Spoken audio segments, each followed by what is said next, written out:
आत्मा क्यों भटकती है? अष्टावक्र गीता पर आधारित एक आध्यात्मिक कथा। प्राचीन भारत के एक विशाल राज्य में आर्यन नाम का एक युवक रहता था।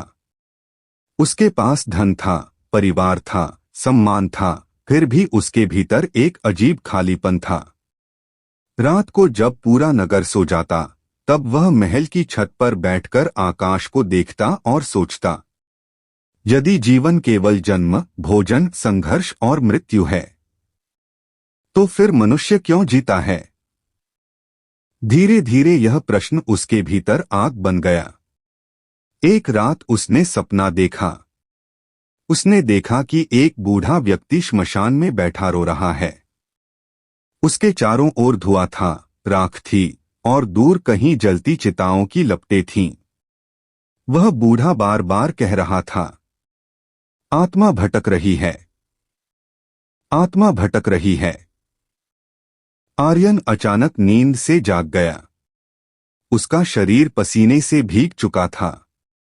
अगली सुबह वह राज्य के विद्वानों, पंडितों और साधुओं के पास गया। उसने पूछा, आत्मा क्यों भटकती है? किसी ने कहा, अधूरी इच्छाओं के कारण। किसी ने कहा, पापों के कारण। किसी ने कहा, मृत्यु के भय के कारण। लेकिन उसके मन को शांति नहीं मिली। एक दिन उसे जंगल में रहने वाले एक वृद्ध ऋषि के बारे में पता चला। लोग कहते थे कि वह संसार के सबसे ज्ञानी संत हैं। आर्यन कई दिनों की यात्रा करके उस घने वन तक पहुंचा। वहां एक शांत नदी बह रही थी।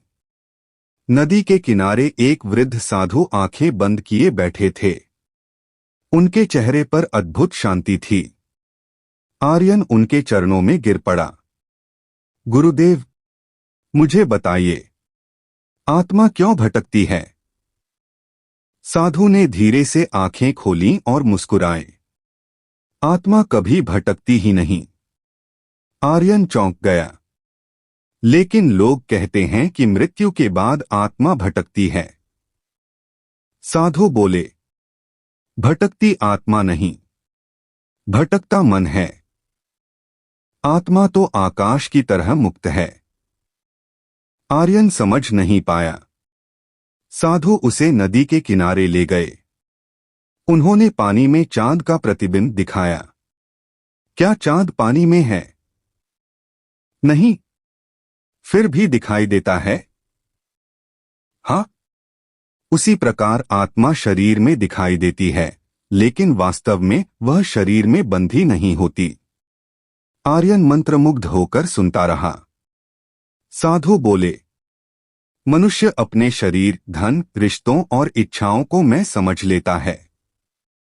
यही अज्ञान उसकी भटकन है। तो क्या मृत्यु के बाद भी मन भटकता है? हाँ। जिस व्यक्ति की इच्छाएं अधूरी रह जाती हैं, जिसके भीतर मोह, क्रोध, अहंकार और भय भरा होता है, उसका मन शांति नहीं पाता। आर्यन ने पूछा, क्या यही पुनर्जन्म का कारण है? साधु मुस्कुराए। मन ही संसार बनाता है। मन ही बंधन है। मन ही मुक्ति है। उस रात आर्यन वहीं रुक गया। आधी रात को उसने एक अजीब दृश्य देखा। उसे लगा जैसे जंगल में कई छायाएं घूम रही हों। कुछ रो रही थीं, कुछ चिल्ला रही थीं, कुछ अपने पुराने घरों की ओर भाग रही थीं। वह डर गया। सुबह उसने साधु से पूछा, वे कौन थे? साधु बोले, वे अधूरी इच्छाओं के प्रतीक थे। जिस मनुष्य का मन संसार से चिपका रहता है, उसकी चेतना मृत्यु के बाद भी उसी मोह में भटकती रहती है। तो मुक्ति कैसे मिले? साधु ने गहरी सांस ली। अष्टावक्र ने राजा जनक से कहा था, यदि मुक्ति चाहते हो तो स्वयं को शरीर मत समझो। फिर साधु ने आर्यन को ध्यान करना सिखाया। दिन बीतने लगे। धीरे धीरे आर्यन ने अपने भीतर के भय को देखना शुरू किया। उसे समझ आने लगा कि वह हमेशा कुछ पाने के पीछे भागता रहा। सम्मान चाहिए था, धन चाहिए था, प्रेम चाहिए था, अमर होना चाहता था। लेकिन जितना वह पाता उतना ही खालीपन बढ़ता जाता। एक दिन ध्यान करते हुए उसे अचानक ऐसा लगा जैसे उसके भीतर सब शांत हो गया हो।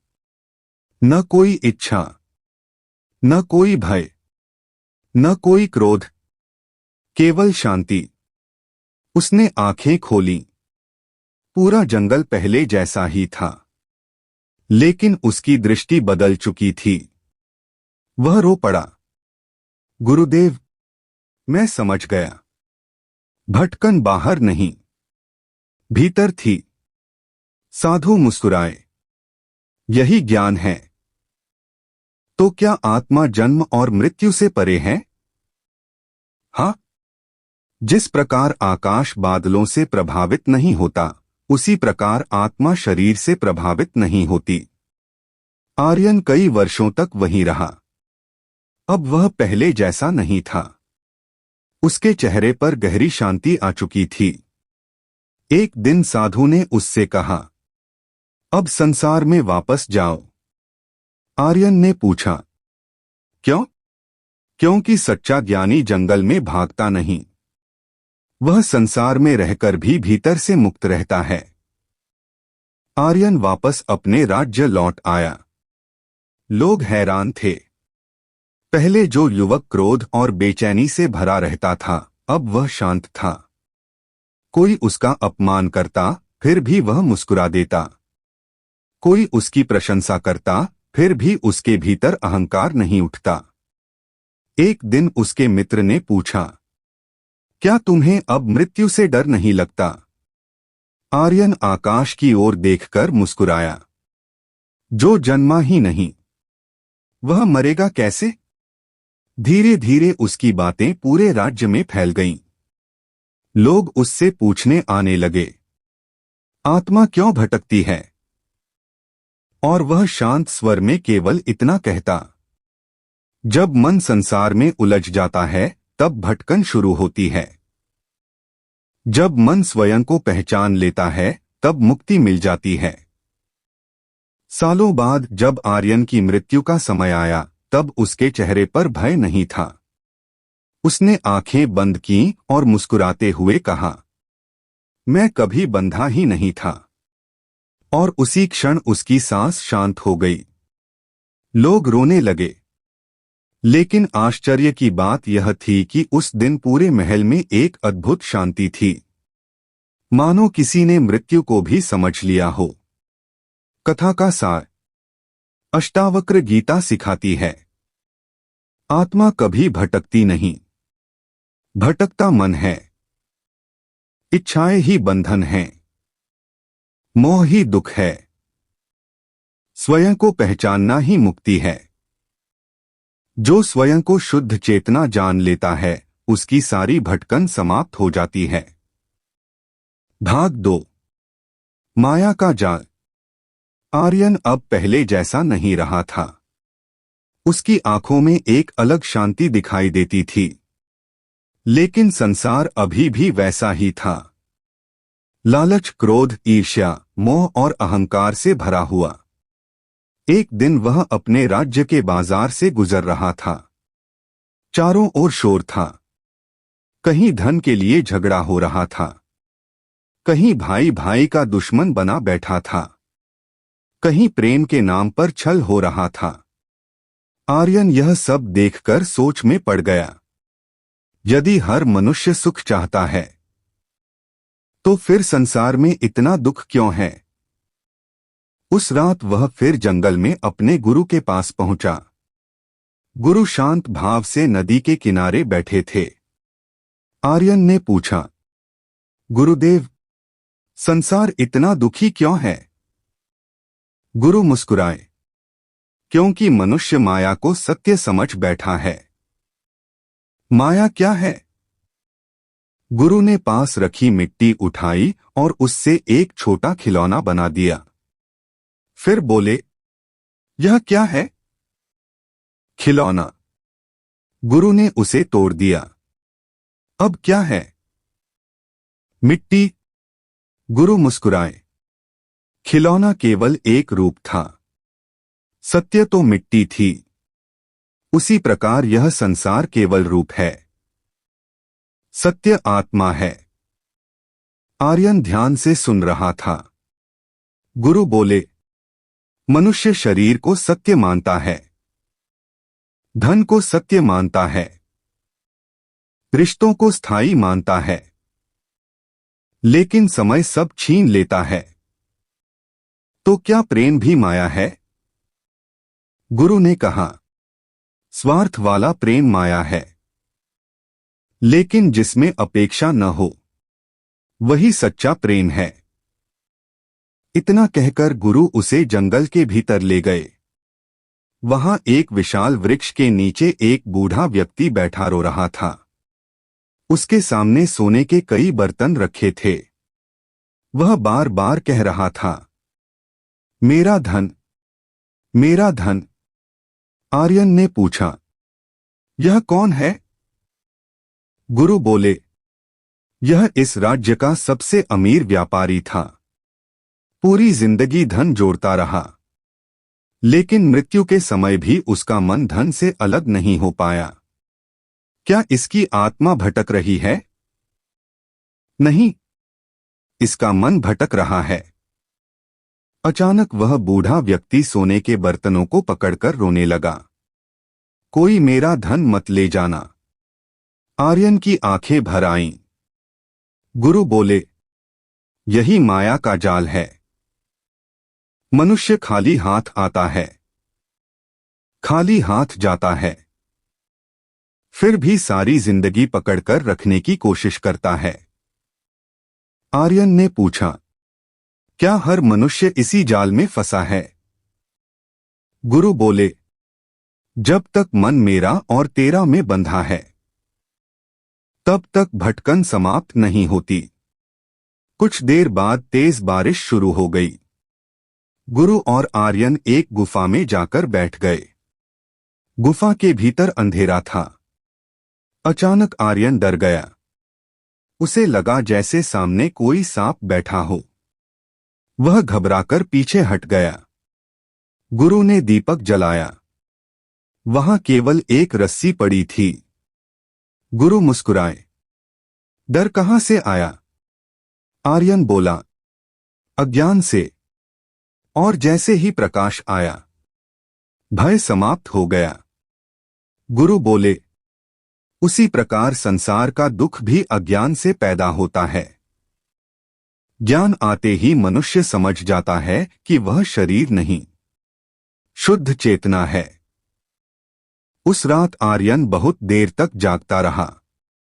उसे पहली बार महसूस हुआ कि उसके भीतर भी कई डर छिपे हुए हैं। मृत्यु का डर, अपनों को खोने का डर, असफल होने का डर। वह समझ गया कि यही डर मनुष्य को बांधते हैं। सुबह होते ही गुरु ने उससे कहा, यदि मुक्ति चाहते हो तो हर डर को ध्यान से देखो, उससे भागो मत। आर्यन ने आंखें बंद की। धीरे धीरे उसने अपने भीतर के भय को महसूस करना शुरू किया। और तभी उसे ऐसा लगा जैसे उसके भीतर कोई आवाज कह रही हो, तू वही है जिसे कभी कुछ खो नहीं सकता। उसकी आंखों से आंसू बहने लगे। उसे पहली बार भीतर की शांति का अनुभव हुआ। गुरु मुस्कुराए। अब तुम सत्य के मार्ग पर चल पड़े हो। भाग 2 समाप्त। भाग 3, अहंकार का अंत। समय धीरे धीरे बीत रहा था। आर्यन अब अपने भीतर गहरी शांति महसूस करने लगा था। लेकिन गुरु जानते थे कि उसकी सबसे बड़ी परीक्षा अभी बाकी है। एक सुबह गुरु ने कहा, आज तुम्हें अपने सबसे बड़े शत्रु से मिलना होगा। आर्यन चौंक गया। कौन है वह? गुरु मुस्कुराए, तुम स्वयं। आर्यन कुछ समझ नहीं पाया। गुरु उसे जंगल के उस हिस्से में ले गए जहां बहुत कम लोग जाते थे। वहां एक पुराना खंडहर था। खंडहर के बीचों बीच एक टूटा हुआ दर्पण रखा था। गुरु बोले, इस दर्पण में देखो। आर्यन ने जैसे ही दर्पण में देखा वह डर गया। उसे अपना चेहरा दिखाई नहीं दिया। उसे दिखाई दिए उसके क्रोध, उसका लालच, उसका अहंकार, उसकी इच्छाएं। वह घबरा गया। यह क्या है? गुरु बोले, यह तुम्हारा मन है। आर्यन कांपती आवाज में बोला, लेकिन मैं तो बदल चुका हूं। गुरु मुस्कुराए, ऊपर से शांत होना आसान है, भीतर से मुक्त होना कठिन। इतना कहकर गुरु ने उसकी आंखों पर पट्टी बांध दी। अब इस जंगल में अकेले जाओ, जब तक अपने असली स्वरूप को न पहचान लो, वापस मत आना। आर्यन अकेला जंगल में भटकने लगा। रात होते ही चारों ओर अजीब आवाजें आने लगीं। कभी उसे लगा कोई उसका पीछा कर रहा है, कभी लगा कोई उसका नाम पुकार रहा है। अचानक उसके सामने एक विशाल छाया प्रकट हुई। उस छाया ने कहा, तुम कौन हो? आर्यन बोला, मैं आर्यन हूं। छाया जोर से हंसने लगी। यह तो तुम्हारे शरीर का नाम है। तुम कौन हो? आर्यन चुप हो गया। छाया फिर बोली, क्या तुम यह शरीर हो? हाँ। अचानक उसके सामने एक बूढ़े व्यक्ति का दृश्य आया। फिर वही बूढ़ा व्यक्ति धीरे धीरे मर गया। छाया बोली, यदि शरीर ही तुम हो, तो मृत्यु के बाद तुम कहां चले जाते हो? आर्यन के पास कोई उत्तर नहीं था। कुछ देर बाद फिर आवाज आई, क्या तुम मन हो? तभी उसके सामने बचपन से लेकर आज तक की सारी यादें घूमने लगीं। खुशी, दुख, हार, जीत, सब बदलता जा रहा था। छाया बोली, जो हर पल बदल रहा है, वह तुम कैसे हो सकते हो? आर्यन के भीतर तूफान उठने लगा। उसे लगा जैसे उसकी सारी पहचान टूट रही हो। वह जोर से चिल्लाया, तो मैं कौन हूं? अचानक पूरा जंगल शांत हो गया। हवा रुक गई। और तभी भीतर से एक गहरी आवाज आई, तू साक्षी है। आर्यन की सांसें थम सी गईं। उसने पहली बार अपने भीतर एक ऐसी शांति महसूस की जो शब्दों से परे थी। अब उसे न शरीर का एहसास था, न समय का, न भय का, केवल मौन। घंटों बाद जब उसने आंखें खोलीं, तब सुबह हो चुकी थी। वह वापस गुरु के पास पहुंचा। गुरु ने पूछा, कौन हो तुम? इस बार आर्यन मुस्कुराया, मैं वह नहीं जो दिखाई देता है, मैं वह हूं जो सबको देख रहा है। गुरु की आंखों में चमक आ गई। अब तुम्हें अष्टावक्र का पहला सत्य समझ में आ गया। आर्यन ने पूछा, क्या यही आत्मज्ञान है? गुरु बोले, यह शुरुआत है। जब तक मैं बचा है, तब तक यात्रा अधूरी है। तो क्या अहंकार ही सबसे बड़ा बंधन है? हाँ, अहंकार ही मनुष्य और सत्य के बीच की दीवार है। गुरु ने पास बहती नदी की ओर इशारा किया। देखो उस नदी को, वह बिना अहंकार के बहती है, इसलिए सागर तक पहुंच जाती है। और मनुष्य हर जगह स्वयं को बड़ा साबित करना चाहता है। इसी कारण वह दुखी रहता है। आर्यन गहरे विचार में डूब गया। उसे अपने पुराने दिन याद आने लगे। कैसे वह सम्मान के लिए लड़ता था, कैसे अपमान होते ही क्रोध से भर जाता था, कैसे हमेशा दूसरों से श्रेष्ठ बनना चाहता था।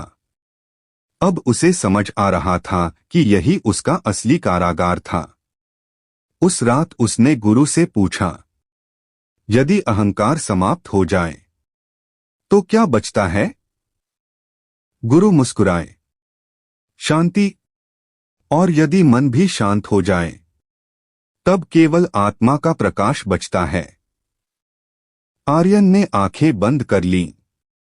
अब उसके भीतर पहली बार कोई संघर्ष नहीं था। उसे महसूस हुआ जैसे वह धीरे धीरे भीतर की अनंत शांति में डूबता जा रहा है। भाग 3 समाप्त। भाग 4, मृत्यु का रहस्य। आर्यन के भीतर अब गहरा परिवर्तन आ चुका था। उसका मन पहले से अधिक शांत रहने लगा था। लेकिन एक प्रश्न अभी भी उसके भीतर जीवित था।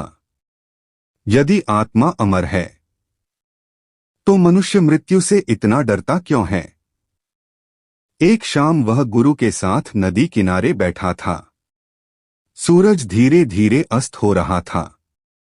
आकाश लाल रंग में डूब चुका था। आर्यन ने धीरे से पूछा, गुरुदेव, मृत्यु क्या है? गुरु मुस्कुराए, जिसे तुम मृत्यु कहते हो वह केवल परिवर्तन है। लेकिन जब कोई अपना मर जाता है तब इतना दुख क्यों होता है? गुरु ने पास खिले एक फूल को तोड़ा। यह फूल अभी सुंदर है, कुछ समय बाद मुरझा जाएगा। क्या इसका मुरझाना प्रकृति के विरुद्ध है? नहीं। उसी प्रकार जन्म और मृत्यु भी प्रकृति का नियम है। आर्यन शांत होकर सुनता रहा। गुरु बोले, मनुष्य मृत्यु से इसलिए डरता है क्योंकि वह स्वयं को शरीर मान बैठता है। तो क्या आत्मा कभी मरती नहीं? गुरु ने कहा, आकाश को तलवार काट सकती है क्या? नहीं। आग उसे जला सकती है? नहीं। उसी प्रकार आत्मा को न मृत्यु छू सकती है न समय। इतना कहकर गुरु उसे श्मशान घाट ले गए। रात का समय था। चारों ओर चिताएं जल रही थीं। लोग रो रहे थे। एक युवक अपने पिता की चिता पकड़कर चिल्ला रहा था, मुझे छोड़कर मत जाओ। आर्यन की आंखें भर आईं। उसने पूछा, क्या प्रेम ही दुख का कारण बनता है? गुरु बोले, नहीं, मोह दुख का कारण बनता है।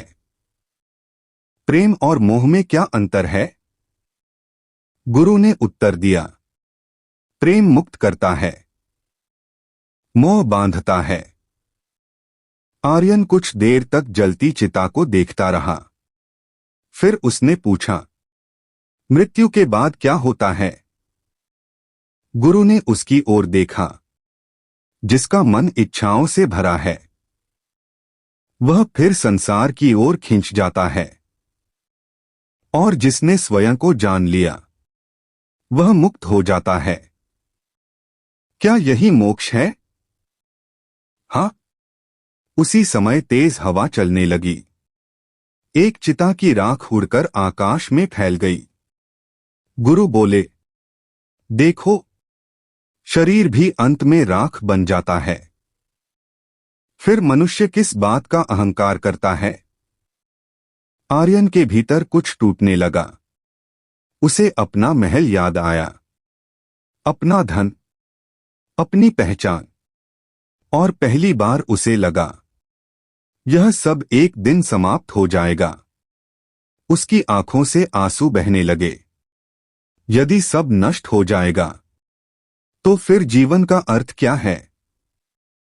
गुरु मुस्कुराए, जीवन का अर्थ पाने में नहीं, स्वयं को जानने में है। उस रात गुरु ने आर्यन को श्मशान में अकेला छोड़ दिया। चारों ओर अंधेरा था। जलती चिताओं की रोशनी हवा में कांप रही थी। पहले तो आर्यन डर गया, लेकिन धीरे धीरे उसके भीतर एक अजीब शांति उतरने लगी। वह एक चिता के पास बैठ गया और सोचने लगा, एक दिन यह शरीर भी समाप्त हो जाएगा। अचानक उसके भीतर से आवाज आई, जो समाप्त हो सकता है वह तुम नहीं हो। उसकी सांसें गहरी होने लगीं। उसे ऐसा लगा जैसे भीतर कोई प्रकाश जाग रहा हो। अब उसे मृत्यु का भय कम होने लगा था। सुबह जब गुरु वापस आए तब आर्यन शांत बैठा था। गुरु ने पूछा, क्या देखा? आर्यन मुस्कुराया, मृत्यु अंत नहीं है, डर ही असली मृत्यु है। गुरु प्रसन्न हो उठे, अब तुम सत्य के और करीब पहुंच गए हो। आर्यन ने पूछा, क्या हर मनुष्य इस सत्य को जान सकता है? गुरु बोले, हाँ, लेकिन लोग बाहर की दुनिया को जीतने में लगे रहते हैं, इसलिए अपने भीतर उतर ही नहीं पाते। फिर गुरु ने आकाश की ओर देखते हुए कहा, जिस दिन मनुष्य मृत्यु को स्वीकार कर लेता है उसी दिन वह वास्तव में जीना शुरू करता है। आर्यन बहुत देर तक मौन बैठा रहा। अब उसे जीवन पहले जैसा नहीं लग रहा था। उसे महसूस हो रहा था, संसार एक स्वप्न की तरह है और आत्मा उस स्वप्न की साक्षी। भाग 4 समाप्त। भाग 5, मुक्ति का द्वार। अब आर्यन के भीतर का भय लगभग समाप्त हो चुका था। मृत्यु का रहस्य समझने के बाद उसका मन पहले से अधिक शांत रहने लगा था। लेकिन गुरु जानते थे कि अंतिम सत्य अभी बाकी है। एक सुबह गुरु ने आर्यन को बुलाया, आज तुम्हारी अंतिम परीक्षा है। आर्यन ने विनम्रता से पूछा, कैसी परीक्षा गुरुदेव? गुरु मुस्कुराए, आज तुम्हें स्वयं को पूरी तरह खोना होगा। इतना कहकर गुरु उसे एक ऊंचे पर्वत पर ले गए। वहां से पूरा संसार दिखाई देता था। नदियां, जंगल, गांव, महल, सब बहुत छोटे लग रहे थे। गुरु बोले, जिस संसार को लोग इतना बड़ा समझते हैं, ऊपर से देखने पर वह कितना छोटा लगता है। आर्यन मौन रहा। गुरु ने कहा, अब आंखें बंद करो। आर्यन ने आंखें बंद कर लीं। गुरु की आवाज गूंजी, अपने शरीर को देखो। आर्यन ने ध्यान भीतर लगाया। उसे अपना शरीर दिखाई दिया। फिर गुरु बोले, अब शरीर को छोड़ दो। धीरे धीरे उसे महसूस हुआ जैसे शरीर का भार समाप्त हो रहा हो। अब अपने मन को देखो। उसके भीतर विचार उठने लगे। बचपन की यादें, सुख, दुख, मोह, भय। गुरु बोले, इन सबको भी जाने दो। धीरे धीरे विचार शांत होने लगे। अब भीतर केवल मौन बचा था। फिर गुरु की आवाज आई, अब बताओ, तुम कौन हो? आर्यन ने उत्तर देना चाहा, लेकिन शब्द नहीं निकले, क्योंकि वहां कोई मैं बचा ही नहीं था। अचानक उसे ऐसा लगा जैसे वह पूरे आकाश में फैल गया हो। न कोई सीमा, न कोई नाम, न कोई पहचान, केवल प्रकाश। उसकी आंखों से आंसू बहने लगे। उसे पहली बार अनुभव हुआ कि आत्मा वास्तव में स्वतंत्र है। उसी क्षण गुरु बोले, यही मुक्ति है। आर्यन धीरे धीरे आंखें खोलकर गुरु को देखने लगा। उसके चेहरे पर ऐसी शांति थी जो पहले कभी नहीं थी। गुरुदेव, क्या यही वह सत्य है जिसे अष्टावक्र ने जनक को बताया था? गुरु मुस्कुराए, हाँ, आत्मा को पाने की आवश्यकता नहीं होती, क्योंकि तुम स्वयं आत्मा हो। तो फिर मनुष्य भटकता क्यों है? क्योंकि वह स्वयं को भूल जाता है। ठंडी हवा पर्वतों से होकर बह रही थी। गुरु बोले, जिस दिन मनुष्य समझ जाता है कि वह शरीर नहीं, शुद्ध चेतना है, उसी दिन उसकी सारी भटकन समाप्त हो जाती है। आर्यन ने पूछा, क्या अब मुझे संसार छोड़ देना चाहिए? गुरु हंस पड़े, संसार को छोड़ना मुक्ति नहीं है। संसार में रहकर भी भीतर से मुक्त रहना ही सच्ची मुक्ति है। फिर गुरु ने उसकी ओर देखा, अब वापस जाओ, लोगों को वह सत्य बताओ जिसे तुमने जाना है। आर्यन पर्वत से नीचे उतरने लगा, लेकिन अब सब कुछ बदल चुका था। वही पेड़, वही नदियां, वही लोग, फिर भी उसे सब में एक ही चेतना दिखाई दे रही थी। जब वह अपने राज्य पहुंचा, तब लोगों ने देखा कि उसके चेहरे पर अद्भुत तेज था। अब वह किसी से क्रोध नहीं करता था। कोई अपमान करता तो भी वह मुस्कुरा देता, कोई सम्मान देता तो भी उसके भीतर अहंकार नहीं उठता। धीरे धीरे लोग उसके पास आने लगे। वे पूछते, जीवन का सबसे बड़ा सत्य क्या है? आर्यन शांत स्वर में कहता, तुम वही खोज रहे हो जो तुम पहले से हो। और आत्मा क्यों भटकती है? वह मुस्कुराकर उत्तर देता, आत्मा नहीं, अज्ञान भटकता है। सालों बाद जब आर्यन वृद्ध हुआ, तब एक दिन वह उसी नदी किनारे पहुंचा जहां उसने पहली बार गुरु को देखा था। सूरज अस्त हो रहा था, आकाश सुनहरे रंग में चमक रहा था। आर्यन ने आंखें बंद कीं। उसके चेहरे पर गहरी शांति थी। धीरे से उसके होठों पर शब्द आए, मैं कभी बंधा ही नहीं था। और उसी क्षण उसकी सांसें शांत हो गईं। हवा धीरे धीरे बहती रही, नदी बहती रही, आकाश मौन रहा। लेकिन उस मौन में भी जैसे एक सत्य गूंज रहा था, आत्मा कभी भटकती नहीं, वह सदैव मुक्त है। समाप्त। अगर आपको हमारी वीडियो पसंद आए तो हमारे चैनल को सब्सक्राइब जरूर कर